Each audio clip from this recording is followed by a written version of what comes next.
What is up, YouTube world? I'm Ashley D. Before I get started, please go ahead and hit that like and subscribe button. Also, feel free to share this video as well.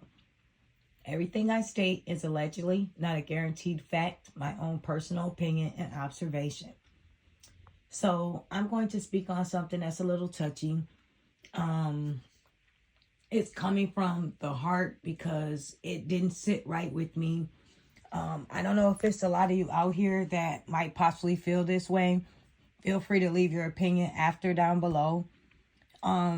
So with Miss Jacky Oh's funeral, her friend B. Simone, and you could go to her page.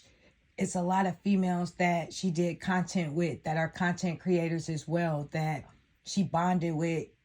They got to know her and they spoke so highly of her.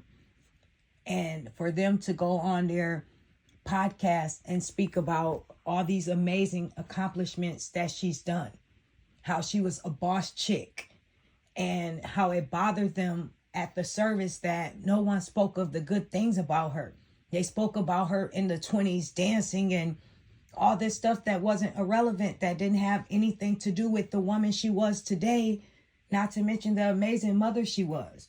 How her lip glosses was on Amazon, how she bought and accomplished her own home by herself. They were very disappointed, not to mention, in her spouse and what he spoke about and how he didn't speak about the amazing things that she did on her own. I felt that way, but at the same time, a lot of people feel like, people grieve differently. I understand that.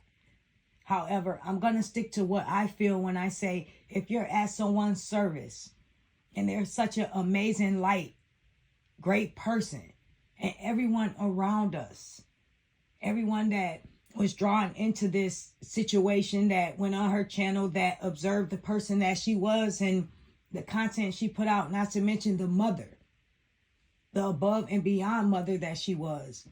To see her service was done so tastelessly. Not to mention, I felt as though he based everything around his strength, telling us that he's going to be okay.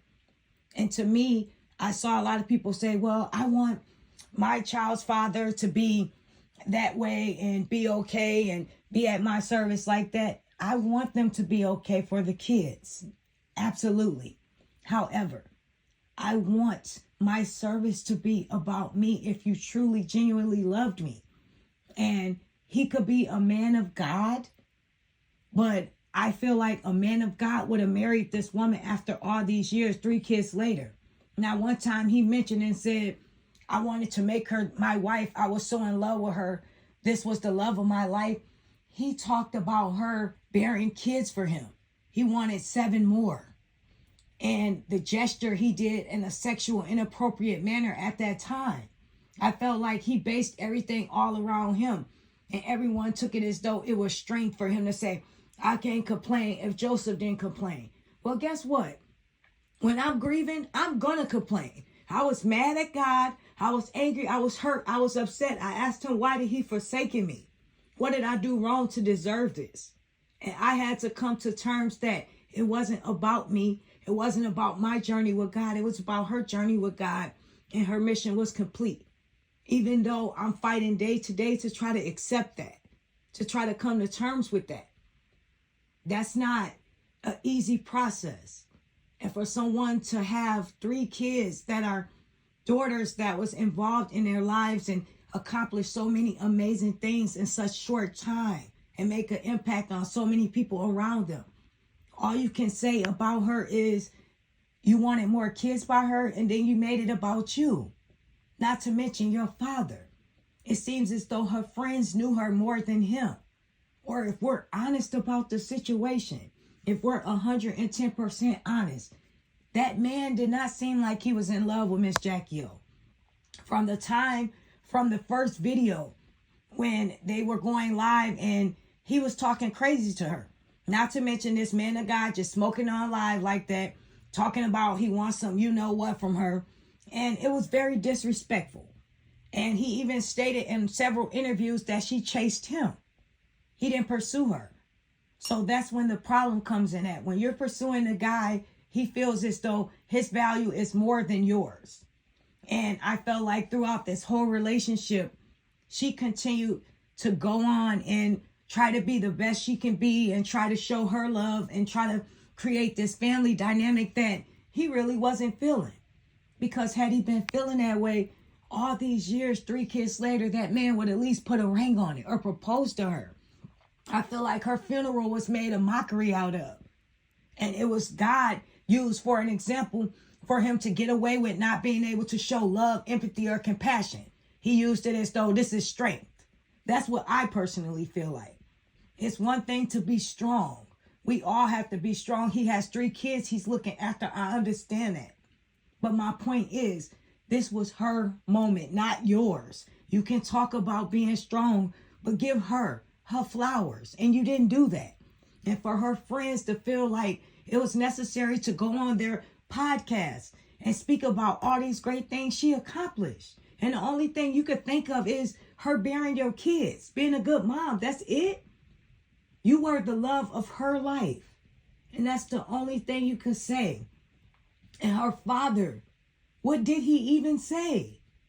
And then everyone wants to say, well, the second service was private. Okay, that's fine. But the service that was public, it should have at least acknowledged her in the things she accomplished.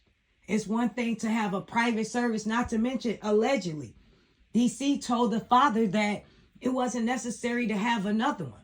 From what I heard, he didn't show up. Now, I'm not sure, but that was what allegedly stated. However, whether it was a private service for the family or not, I still feel like she should have been spoke on and who she was and the amazing person and the things that she's did and impacted in people's lives around her. She taught people so many things. We've learned so much from her just looking on her page, just watching people speak on her. We learn more about her from these people, strangers, than her own spouse, the person she bared kids with, the person that she loved and trusted. So that's all I'm saying, you guys. I know people grieve differently. Maybe that's his way of coping, to not think about it, to put his focus into God and focus on what he got to do and continue to stay strong. I feel how I feel. I could be wrong. Everybody is free and entitled to have their own opinion and grieve differently. However, when these girls spoke out about this, in my heart, it reassured me that everything I said and what I felt was real. I'm Ashley D. Please feel free to leave your comment down below what you think. I will talk to you guys later. Have a great day. Bye for now.